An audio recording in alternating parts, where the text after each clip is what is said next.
think we'll go into more career talks in a bit.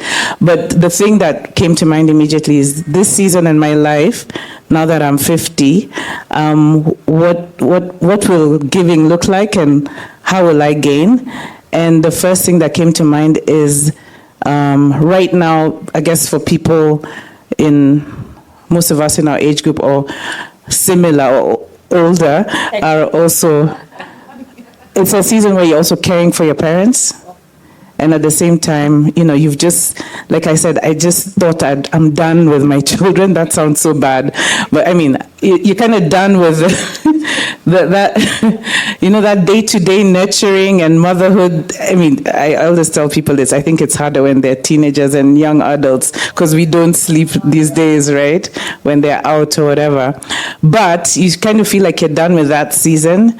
And then I am in a season where now I'm caring for my mom. So that comes first, and everything else is secondary.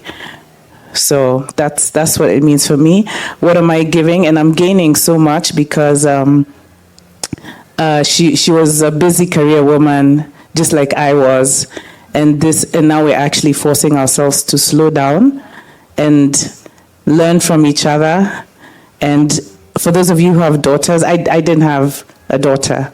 So I've never had that kind of a relationship, but for my mom and I, our relationship was quite interesting because she's super feminist, strong-willed, resilient, and then I'm exactly like that. So you can imagine all my siblings are like, oh my God. So I recently made a decision to move in with her or to move her in with me. And all my siblings thought I'd gone mad. They're like, those guys are gonna fight. But I can confidently and proudly say we're both still here and happy and celebrating International Women's Day today. You're literally giving to gain. Listen, that's powerful. We pray it continues like that, but you're doing a very powerful thing, just to be able to honor our parents and then just house them back and give for what they gave us. So that's very, very powerful. Thank you for that. So, to you, Ǹkata. So we know we've seen you guys, where you've reached, and we aspire to reach where all of you guys are. But there's a backstory. There's a story that we need to hear a little bit about your journey. And so take us back to a moment you were in your career when you were in the receiving end. I know you're still receiving in a sense, but when you're really budding in your career and what that mentorship opportunity and guidance looked like and how it truly shaped you. Oh, well, thank you. Good evening, everyone. I'm so happy to be here and happy to see some familiar faces. So, for me, I think best told with this story. I once took up a sales job, and the reason why I took up the sales job was really because I was the shyest person possible, and I didn't see how I could make a career in marketing with the way I was shy. Because, whenever you looked at the marketing people around you, they were all this loud, outspoken, and I couldn't even talk to boys even in high school and primary. So that's how bad it was. So I decided to take a sales job to kind of get me into a space of, where I could talk to people. Like a sales job forces you to talk to people. So we actually had a meeting in KQ. Strange enough, I used to work in Airtel. I used to sell SIM cards and airtime. And my boss that time, a guy called Karanja Njoroge, decides to help me because for the first 6 months in my career, I was doing extremely poorly. I was always at the bottom. When they sent the sales tracker at the end of the month, Nkatha Mtungi was always at the bottom, and it was really painful. So he calls me, we go for this meeting. So I didn't know that he was trying to groom me or support me. So we go to Kenya Airways. He knows, I think, the CFO when we were, at that particular time. So he gets in before me. I think I got in like 5 minutes before the meeting was to start. And I was overwhelmed with fear. And I couldn't enter the meeting room. And I sat outside. And I kept on going on in my head, thinking about Okay, do I get in? Okay, will they think I'm late? Do I have anything worthy to contribute? And I stayed there for a whole hour, a whole good hour. And when he came out, I was the most embarrassed person because I didn't know how to explain why I didn't have the courage to go in. And that for me was the biggest turning point, because that's when I actually understood that this guy is actually teaching me, and he was stretching out his hand to grow me. So that for me was my biggest aha moment, to kind of start receiving what other people were giving me and start learning from the leaders who I had at that time and the mentors who I had at that time. And I think by my stay in Airtel, I stayed for another year. At least I left when I was at the top. But I just learned that every moment, you don't need to have a defined mentor. You don't need to have a defined coach. Like, every person you interact with has something to teach you. They could be the worst person you interact with, but there's always something positive that you can learn from them. And that's just the mentality I kind of gained. So I found a lot of people gave to me, and I gave myself an opportunity to receive and to learn in all those instances. Yeah.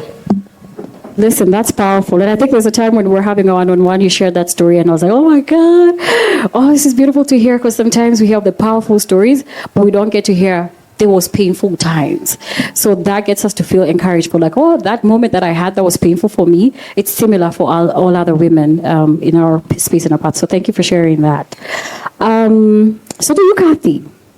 Nancy. We all generally operate within an ecosystem of support.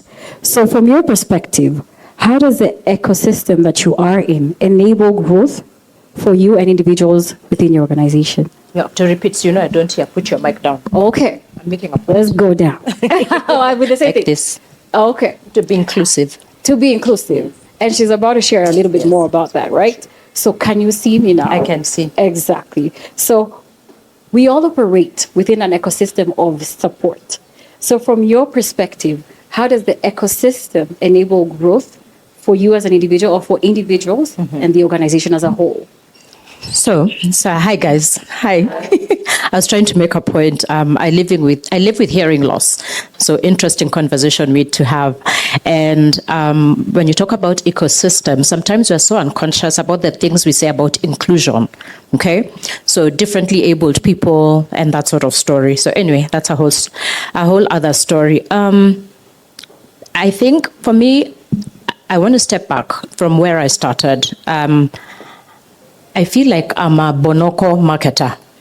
I actually trained for the people who are my age at Kianda College. Kianda College evolved into Strathmore University, but back then it was for training executives, women, to be assistants, PAs, and that sort of thing. So we were trained to be assistants to CEOs, okay? So that's what I studied. Business school, did perfect, got in. So we're the people of typing, typewriter, and shorthand. Whoever needed shorthand, I don't know. Anyway, so my ecosystem, or how my world has evolved into getting into marketing, was really from, I think, curiosity. A lot of curiosity of wondering, how's that done?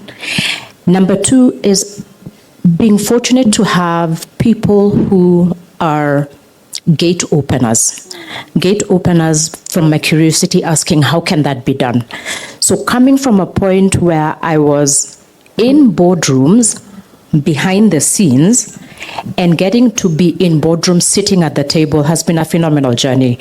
But because I've had the curiosity and a village that has allowed me to be curious and continue being curious. So over the last 30 years, I've had like possibly just 5 jobs in like the same companies. I've done agency. I moved to agency at 35. And even just getting into an industry where I was coming from the corporate side into agency, and literally being vulnerable and going to the AEs and asking, okay, tell me from here to here, because I came from the client side, I didn't understand the other side.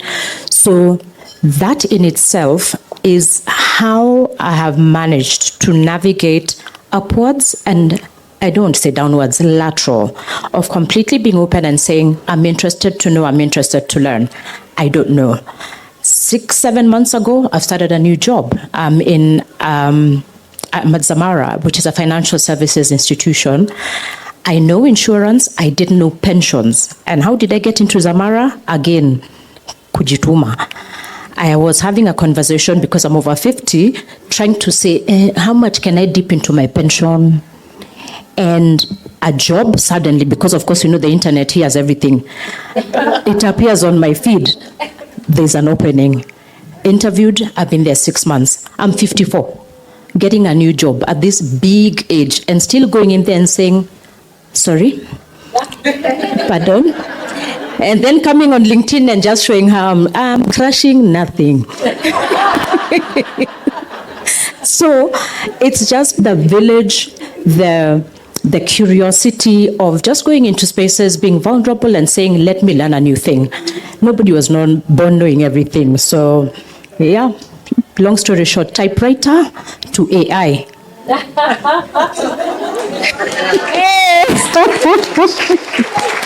To clock it. Are we clocking it? Clock it. Oh, no, that's so powerful. Thank you so much for sharing that.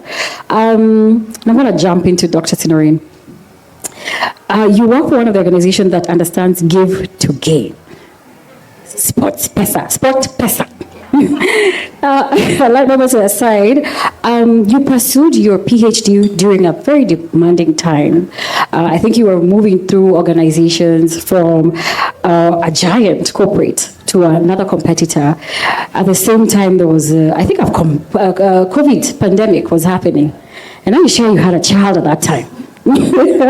So share what that journey looks like. Tell us about a journey and what it took to achieve those milestones. Wow.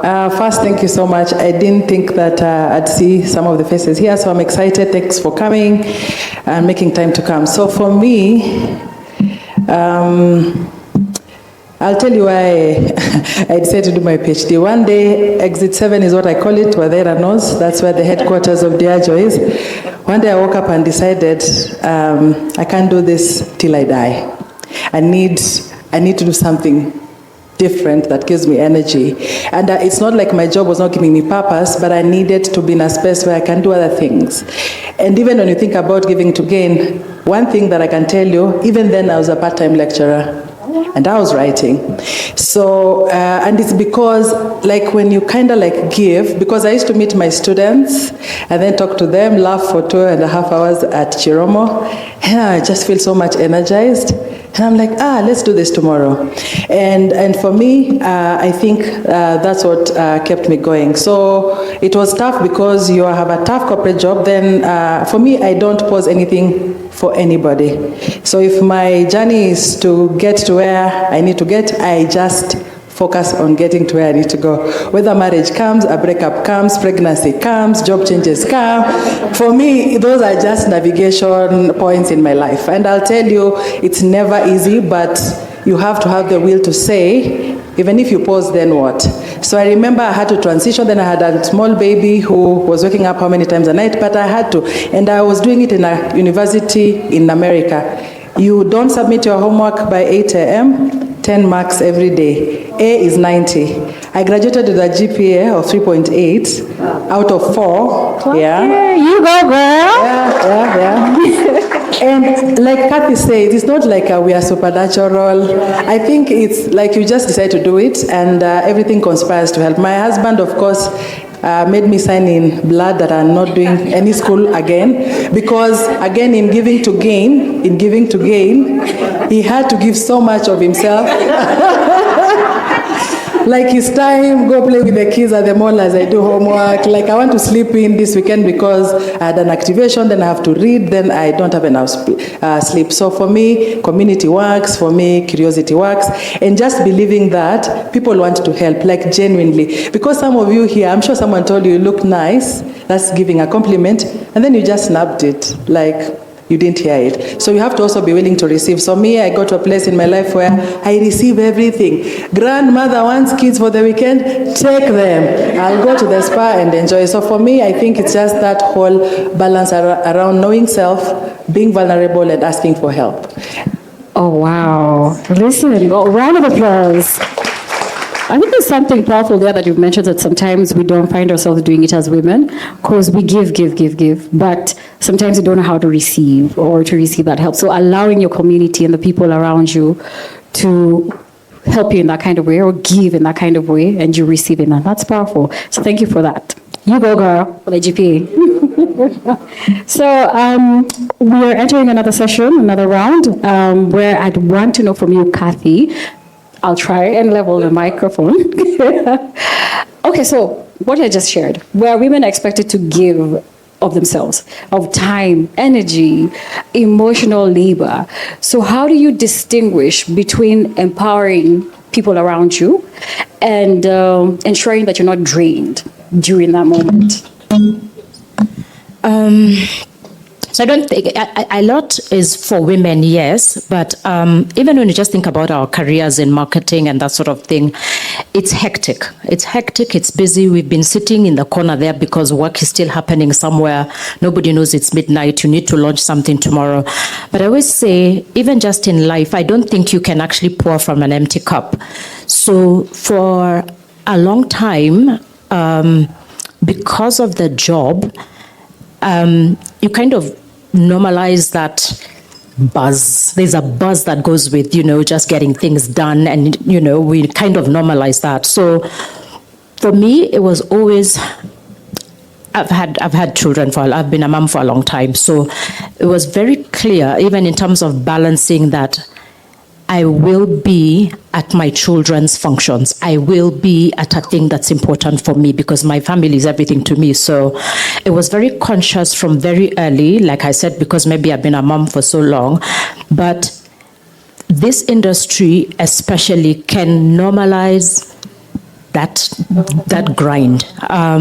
So like I said, you can't give from an empty cup. But secondly is, I think as we keep going or growing, is allowing people in your teams or colleagues you work with to actually do what they're supposed to do. We are not superstars. And I tell people, if you fail facing forward. We go going, you know what I mean? Because I can't do everything. So it's been very conscious through life and through work to separate the two and be sure that the battery on both is at least at 50. Now, fast forward, because of my experience and age, I was telling somebody how, how when you have that extension cable that has like 5 things you plug in and then that thing plugs into the wall. Maybe 5-6 years ago, I started to feel that thing, which is me, is 𝗪𝗪𝗁, right? Because of the plugs that are inside. And I actually took time. I took time and took a break from work to unplug that whole thing. And when I unplugged that whole thing and I plugged it back, it only had 2 connectors. The connector that does not live there is me. That is fully charged at 100%. Then the other one is mixed, depending on if I'm spending time with husband, sawa. Husband, then replaced by children, then replaced by work, but my plug is at 100%. Burnout is not a joke. It's not a joke, but your body will tell you. But what we do is you keep postponing. So even as we give, whether we give for reciprocation or whether we give because we are mentoring, the biggest lesson for me is to remind yourself to stay fully charged. The people of the airline, Kina Cecilia there, when you're on the flight, what are you told? Even when you have a toddler on your lap, mask first. You can't help somebody, even your own child, if you're not on oxygen. So that's been kind of how I've been able to balance the giving without finishing with yourself. Yeah. It's true. Listen. It's true. But that part for burnout, again, sorry, gents. Well, women in the room really understand. We can push ourselves. Sometimes we really push beyond the limit. And then we say, oh, maybe after I finish this, I'll rest. Or maybe if I get into this position, I'll delegate. And so I'll rest. So, but sometimes it doesn't happen. Actually, oftentimes it's not the case per se. So I like what you're saying in terms of 2 sockets. Do you say 2 seconds? You're always on. So this is similar to the same framing that we're talking about. So from your perspective, in your environment, from a leadership perspective again, how do you build environments where giving actually leads towards the growth rather than burnout? How do you work it out in your environment? You want me to speak after Kathy? The sockets. And then let me just say this first. I didn't know which other forum to share this, but when I went into marketing, which was almost by mistake, I went in through media. So I was at 𝗏𝗲𝗃 trying to figure out marketing. Our marketing department was like 1 person, 1 intern, and then figuring out digital. And I remember our biggest opportunity for business was with the agencies, and that time the biggest agency then was Scan. And I remember walking into a meeting at Capital. I was like a boss, but then I went to Scan Group and I met Kathy, and Kathy is like a big sis to me. She went to school with my older sister, cousin, whatever. Like it's but and we were working on a campaign together. Do you remember 𝗪𝗁𝗶𝗶 at Coca-Cola? It was a coffee. And let me tell you, I think I was just, in your eyes, I was probably some dumbass from the media, whatever, because I knew nothing about what I was supposed to be doing. But because of her, I guess, graciousness, we walked through that campaign, and you pretend you know this, and then you throw this in, but she's also learning from us, like, oh, this digital thing you want to do, okay, let's build this thing, and it was just beautiful. And I think that experience always got me to realize that there's always a learning moment, and don't ever feel like the person who's come into the room who's not as experienced as you can't also be the same person who's going to teach you something. So what was your question? Exactly that. Like, from your perspective, how can you build environments where giving actually leads to growth and not burnout? Yeah, and it's also, I resonate a lot what you said. For those of you who are parents, when my kids were very young or younger, I was fortunate that I worked in an environment where they understood what flexible working hours are. I literally used to walk into the office anytime after 9, which meant I would take my kids to school, I would be at assembly. I mean, I was the perfect parent.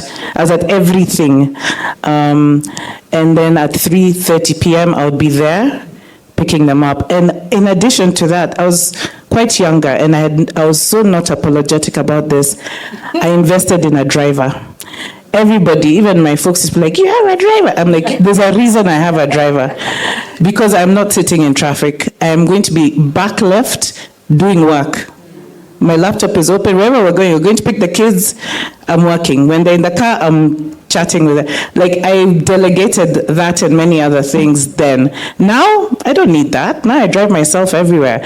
But I think it was about putting those boundaries as well. What works for me, and not listening to what everybody else thinks. And just being like, oh, look at 𝗪𝗁𝗃, she thinks she's hot, she has a driver, like the directors. I don't care, Gosh, this is being recorded.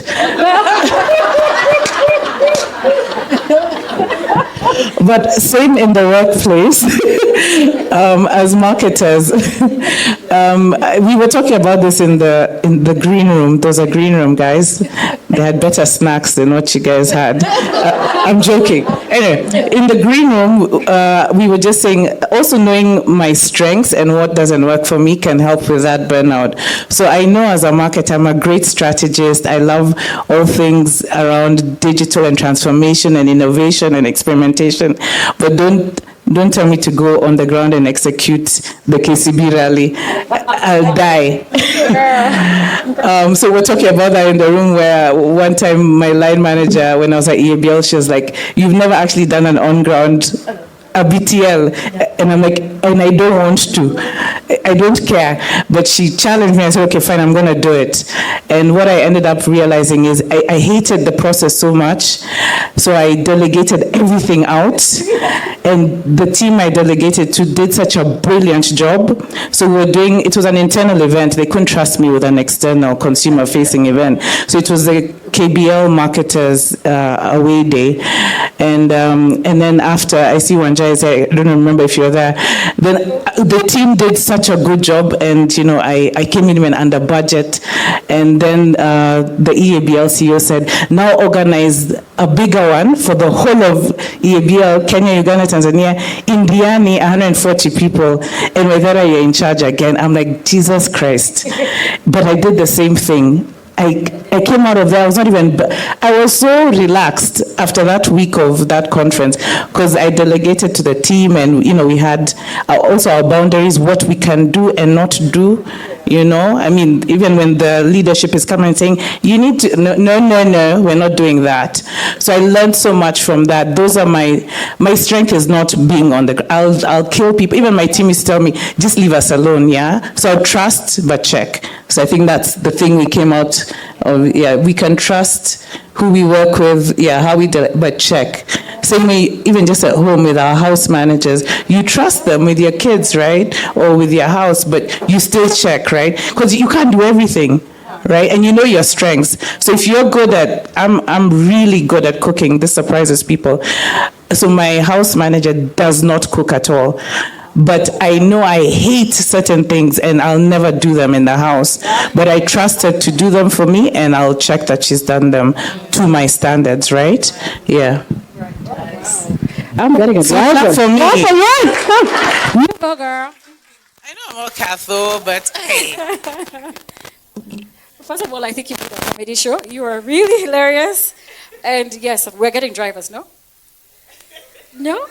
Yes. Okay, so thank you for that.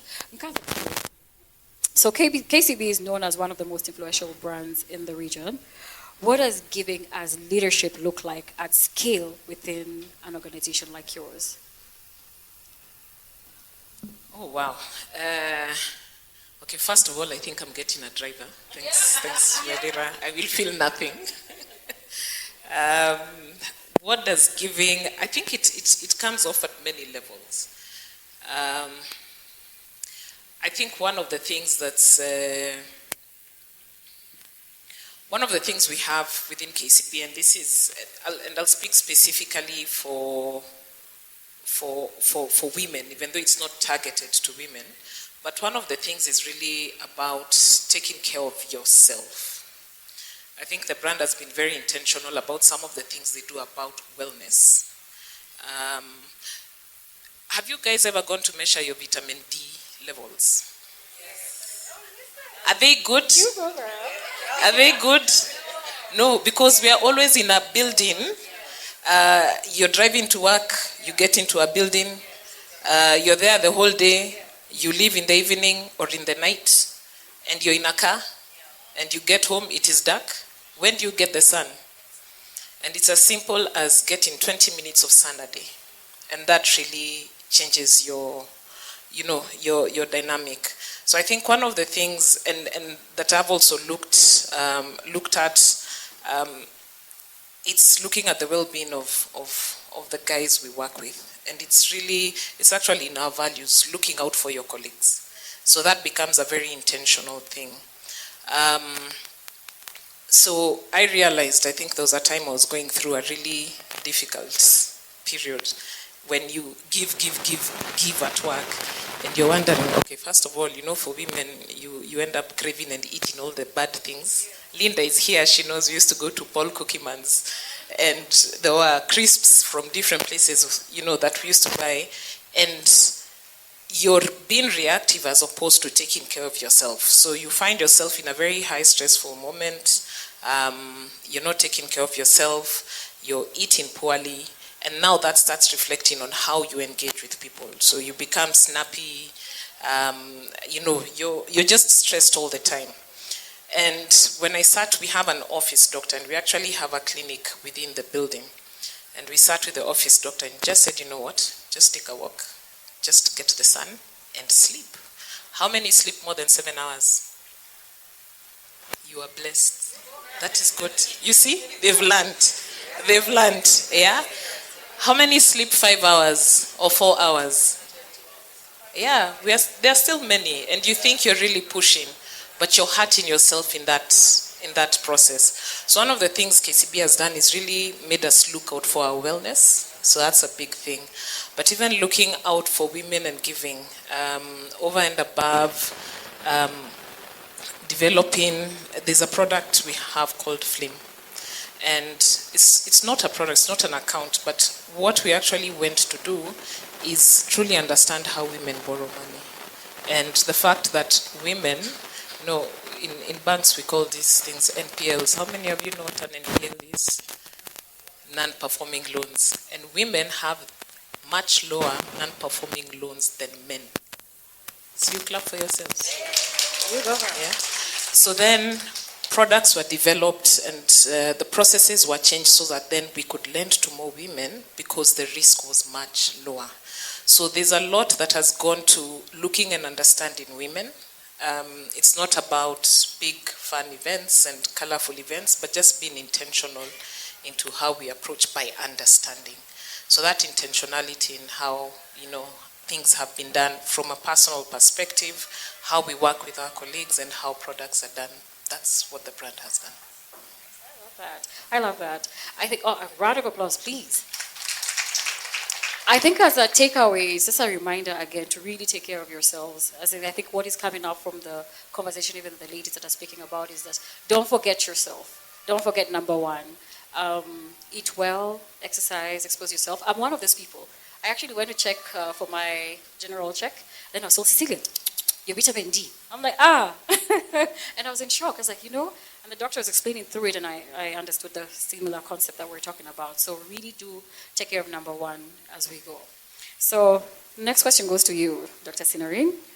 SportPesa has invested significantly in sports this year. And there's a lot of things we're seeing you. We've seen you at Magical Kenya Open. I know you're coming in with WRC. KRU was one of those. Did you attend KRU? Any fans of rugby? Oh, yes. Magical Kenya Open? Yes. So how can brands use their platform to create opportunity and impact beyond business? Okay, so I think even before I talk about business, I keep on, every time I sit in meetings and they're hard decisions, people always say the business says, it's a business's decision. This is the business direction. So I keep asking, who's the business?